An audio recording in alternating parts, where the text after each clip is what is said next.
YouTube channel पर स्वागत करती हूँ।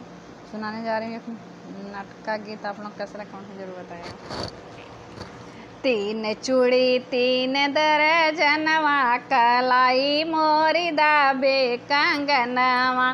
तीन चूड़ी तीन दर्जनवा कलाई मोरी दाबे कंगनवा। जाई कहीं अपने ससुर जी के अगवा। जाई कहीं अपने ससुर जी के अगवा। कंगना करई बदलाई कंगन मोर दाबे कलाई। तीन चूड़ी तीन दर्जनवा कलाई मोरी दाबे कंगनवा। तीन चूड़ी तीन दर्जनवा कलाई मोरी दाबे कंगनवा। जाई कहीं अपने जेठ जी के अगवा। जाई कहीं अपने जेठ जी के अगवा।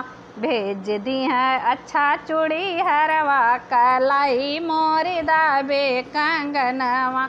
तीन चूड़ी तीन दर्जनवा कलाई मोरी दाबे कंगनवा।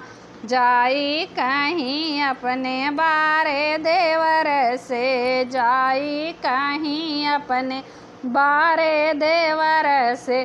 भेज दी है अच्छा सोनरवा कंगन मोर दाबे कलाई। भेज दी है अच्छा सोनरवा कलाई मोर दाबे कंगनवा। तीन चूड़ी तीन दर्जनवा कलाई मोरी दाबे कंगनवा। तीन चूड़ी तीन दर्जनवा कलाई मोरी दाबे कंगनवा।